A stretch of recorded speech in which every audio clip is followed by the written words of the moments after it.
పథకాలు అందుతున్నాయా? సమస్యలు ఏమైనా ఉన్నాయా? సుపరిపాలన తొలి అడుగులో ఎమ్మెల్యే వేమిరెడ్డి ప్రశాంత్ రెడ్డి బుచ్చిరెడ్డిపాలెం పరిధిలో పెట్రోలింగ్ నిర్వహించి కోళ్ల వ్యర్థాలను అరికట్టాలని సిఐకి ఎమ్మెల్యే వేమిరెడ్డి ప్రశాంత్ రెడ్డి ఆదేశాలు జారీ చేశారు. బుచ్చిరెడ్డిపాలెం మండలం రేపాల పంచాయతీ నెహ్రూ నగర్లో సుపరిపాలనలో తొలి అడుగు కార్యక్రమంలో భాగంగా ఇంటింటికి తెలుగుదేశం కార్యక్రమంలో ఆమె పాల్గొన్నారు. ఈ సందర్భంగా స్థానిక మహిళలు తమ గ్రామం వెంబడి చేపల గుంటల్లో కోళ్ల వ్యర్థాలు విపరీతంగా వేస్తున్నారని, దానివల్ల దుర్వాసనలతో తాము ఇబ్బందులు పడుతున్నామని ఎమ్మెల్యే దృష్టికి తీసుకువచ్చారు. స్పందించిన ఆమె సిఐ శ్రీనివాసరెడ్డిని పిలిపించి ఏం చేస్తున్నారని, మహిళలు ఇలా చెబుతుంటే దానిని వెంటనే అరికట్టాలని, నిజం చెప్పిన వారిపై ఎలాంటి చర్యలు తీసుకోరాదని ఆమె ఆదేశించారు. అనంతరం ఇంటింటికి తిరిగి ప్రభుత్వం అందిస్తున్న సంక్షేమ పథకాల గురించి వివరించి సమస్యలు అడిగి తెలుసుకున్నారు. అనంతరం మాట్లాడుతూ గడిచిన సంవత్సరం రోజు పాలనలో ఇచ్చిన హామీలలో పథకాలను ఒక్కొక్కటిగా రాష్ట్ర ముఖ్యమంత్రి చంద్రబాబు నాయుడు అందిస్తున్నారని అన్నారు. రానున్న రోజుల్లో మరిన్ని సంక్షేమ పథకాలు అభివృద్ధి చేయడం జరుగుతుందన్నారు. ఇప్పటికే తల్లికి వందనం, మహిళలకు ఉచిత గ్యాస్ సిలిండర్, పింఛన్, ఉచిత ఇసుక పథకాలు అమలు చేయడం జరిగిందన్నారు. రానున్న రోజు ఆగస్టు 15కు మహిళలకు ఉచిత బస్, అన్నదాత సుఖీభవ వంటి కార్యక్రమాలను అమలు చేస్తారన్నారు. గ్రామంలో డ్రైనేజీ, ఇళ్ల స్థలాలు వంటి సమస్యలు ఉన్నాయని వాటిని త్వరలో పరిష్కరిస్తామన్నారు. ఈ కార్యక్రమంలో ఎర్రంరెడ్డి గోవర్ధన్ రెడ్డి, వేటూరి శివరామకృష్ణారెడ్డి, టీడీపీ నాయకులు, కార్యకర్తలు పాల్గొన్నారు. అడుగు అనే ఈ కార్యక్రమాన్ని ఈరోజు రేపాల్లోని నెహ్రూ కాలనీలో మొదలు పెట్టడం జరిగింది. అలాగే ప్రగతి నగర్లో కూడా చేయబోతున్నాం. చంద్రబాబు నాయుడు గారు ముఖ్యమంత్రి అయిన తర్వాత ఏ రకంగా అయితే మనకి సంక్షేమము, అభివృద్ధి సమపాళ్లలో అందిస్తున్నారో ప్రజలకు అందరికీ తెలుసు. అలాగే ఎలక్షన్ ముందు మీ అందరి దగ్గరికి వచ్చి సూపర్ 6 పథకాలు, బాబు షూరిటీ, భవిష్యత్ గ్యారంటీ అనే దాని మీద మీకు అందరికీ మీ ఇళ్లకొచ్చి మేము చెప్పి వెళ్ళాము. ఈరోజు తిరిగి 13 నెలలు అయిన తర్వాత, సంవత్సరం కంప్లీట్ చేసుకున్న తర్వాత మేమిచ్చిన 6 హామీలలో మీకు ఎన్ని హామీలు నెరవేర్చామో, ఇంకా ముందుకు ఎన్ని నెరవేర్చబోతున్నామో, ఇవి కాకుండా మీ సొంత సమస్యలు ఏమున్నాయో ఆ సమస్యలు మేము ఎలా తీర్చాలో ఇవన్నీ ఎమ్మెల్యేలని, నాయకుల్ని, కేఎస్ఎస్ నుంచి ఎమ్మెల్యే వరకు, కేఎస్ఎస్, గ్రామ పార్టీ అధ్యక్షులు, బూత్ ఇన్ఛార్జీలు, క్లస్టర్ ఇన్ఛార్జీలు, కో కన్వీనర్లు ప్రతి ఒక్కరు కూడా ప్రతి వార్డులో, ప్రతి వీధిలో ప్రజల మధ్యకి వెళ్లి ప్రజల సమస్యలు తెలుసుకుని ప్రజలకు ఏం కావాలో చూడాలి, అదే రాజకీయము అని చెప్పిన ఒకే ఒక ఏకైక ముఖ్యమంత్రి మన ముఖ్యమంత్రి చంద్రబాబు నాయుడు గారు.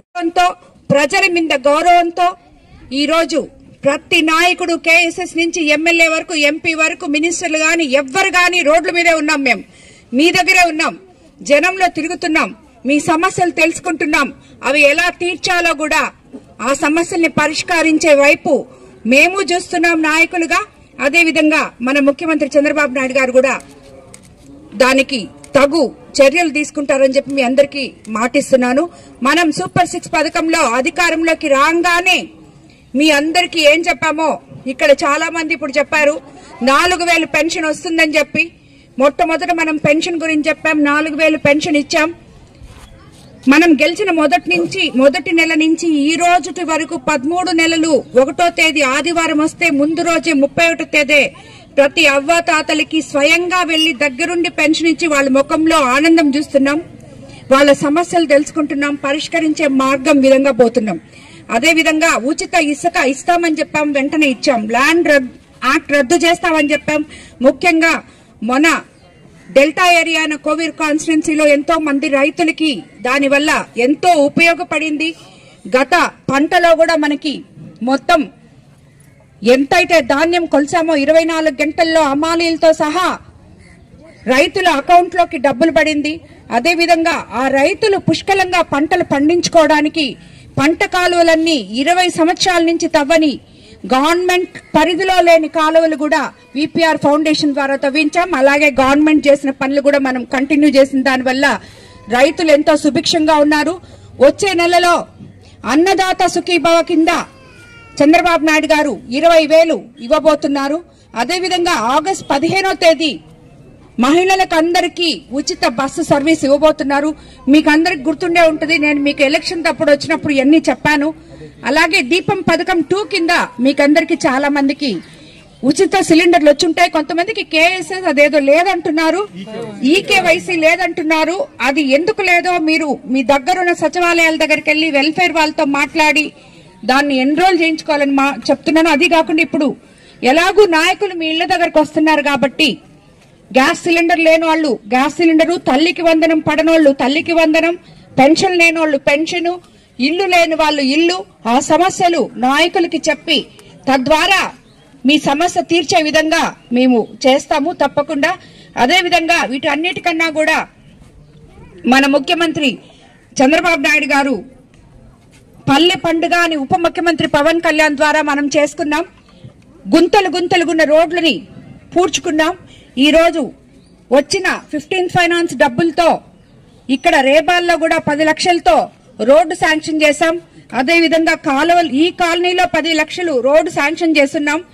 కాలువలు కూడా ఇప్పుడే చూపించారు, అవి కూడా అతి త్వరలో వాటిల్ని కూడా శాంక్షన్ చేపిస్తాం. ఎన్ఆర్జీఎస్ పనులు వచ్చినాయి, చాలా మంది దానివల్ల ఎంతో ఉపయోగపడి పనులు చేసుకుంటున్నారు. ఈ రకంగా మనం ప్రతి ఒక్కటి కూడా చెప్పిన పథకాలు చేసుకుంటూ వెళ్తూ ఉన్నారు. మీకందరికీ తెలిసి ఇప్పుడు మీ పిల్లలందరూ తల్లికి వందనం వచ్చిందని చాలా మంది చెప్పారు. తల్లికి వందనం ఒక్కటే కాకుండా విద్యా రంగంలో సంస్కరణలు తీసుకొచ్చి ఒక క్లాస్ కి ఒక టీచర్ అనే కాన్సెప్ట్ తో స్కూల్ పిల్లలు ఎక్కడా ఇబ్బంది పడకుండా మధ్యాహ్నం సన్న బియ్యంతో భోజనం పెడుతూ అత్యంత నాణ్యమైన బ్యాగ్లు, బుక్స్ అన్ని కూడా పిల్లలకు అందిస్తున్నారు. ఎడ్యుకేషన్ సిస్టమ్ నే మార్చి ఎంతో గొప్పగా సంస్కరణిస్తూ పిల్లలందరికీ ఉపయోగపడేటట్టు కూడా మన నారా లోకేష్ బాబు మీ అందరి పక్క నిలబడ్డారు. పిల్లలే భవిష్యత్తు కాబట్టి. అలాగే కార్యకర్తే అధినేత అనే కాన్సెప్ట్ తో ఈరోజు మన కోవూరు కాన్స్టిట్యున్సీలో అయితేనేమి ఎక్కడైతేనేమి కార్యకర్తలకి